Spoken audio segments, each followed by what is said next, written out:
Next to that is a real 69 Plymouth GTX Convertible. Okay, here's a few more cars from the field. Like a 72 Challenger Rally. I think it's a Barracuda.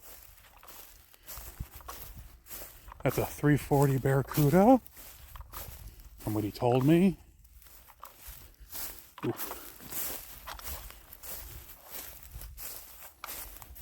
Cool cars, and up here,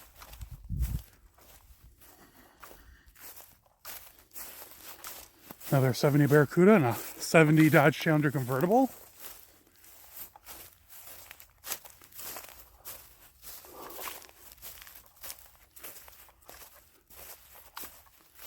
Then up here, some more like Roadrunner and satellite convertibles.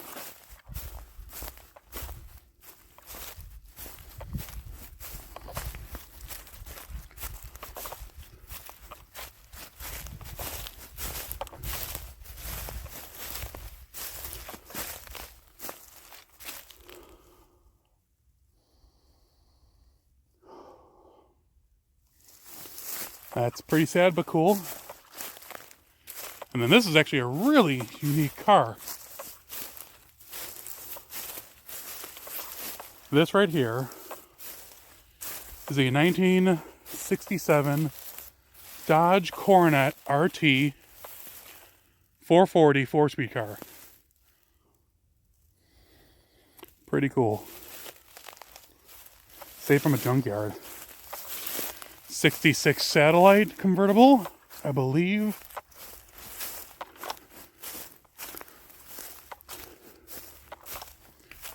And then I'll finish the next row here in a second. Right there, 69 satellite convertible. And then next to it, why is this? There we go. 69 Plymouth GTX Convertible. Another Roadrunner convertible. 68 Dart. I think this was a GTS car, yeah.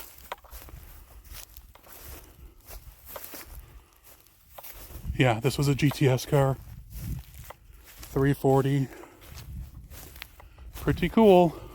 That right there is a 69 Roadrunner convertible. Next to that is a real 69 Plymouth GTX Convertible. Very rare, 440. It was an automatic car. You can see the automatic still in it. 68 satellite convertible. 68 satellite convertible. This was fun. My friend started making this. It's a 66 Belvedere convertible back, I believe, and a 66 Charger front.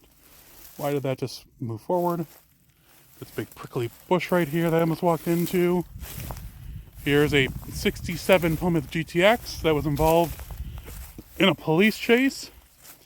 And the guy was outrunning the cops down the streets of, the alleys of St. Louis. He was hitting dumpsters on his way until he got caught. And then through some stuff, through the auction, my friend was able to save it. And he's got 67 satellite. A really cool silver 67 GTX 440 car, of course. Another 67 satellite, 65 satellite. And then here's another one of the GTS cars. This one's a 3-3 car.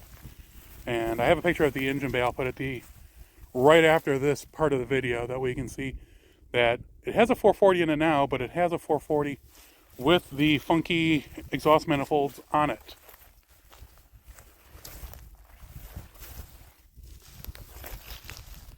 And that's it for that section of cars. Now we're back by that Challenger convertible. Oh, I don't do these. This is more Cudas and Challengers. And these are mostly actual like Cudas and Challenger RTs. Like 340, 3-3 cars, nothing. Oh, there's two The orange car. Why is that weirding? There we go. That orange vitamin C Cuda right there. 70 Cuda 440 U-code car. And then Challenger. Another Challenger.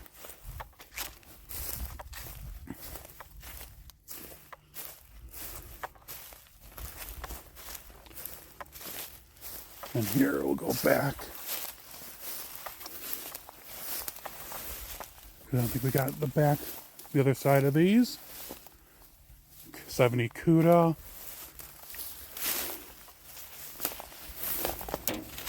'70 Challenger. Whoop. Single 66 Charger. Some more E-bodies. Single 72 Fender for like a satellite. And my shoe just came untied. Show you real quick. Is it this one? No. Oh, yeah, the yellow car. Challenger. And here you can see 70 Challenger RT. Pretty cool. This one was a 3-3 car. Next to it is a 70 Cuda 340, I believe. And it's got the green hood from the 70 Charger down the road on top of it. For some reason, even the owner didn't know. Okay. Then we're going to move on to the last row of E-bodies and finish off in A-body land.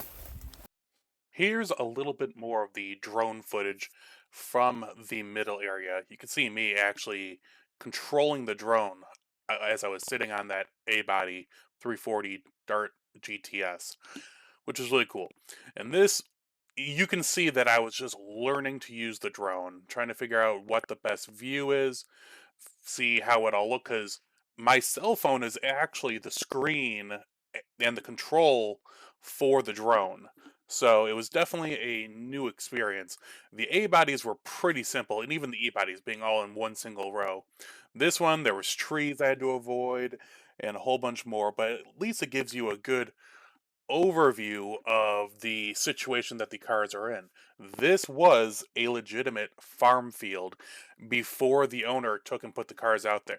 And as you saw in the E-body video one before, the plan is they're going to like gravel across the field slowly by surely. Like they did the E-bodies and then things got busy. But they'll do the same thing with all these cars. They're going to organize them, like have the convertibles all on one side, have the E-bodies all across in that other area. This is just where they were to begin with, just like this, just sitting in the field. Most of them had been saved from R&R Salvage in Missouri.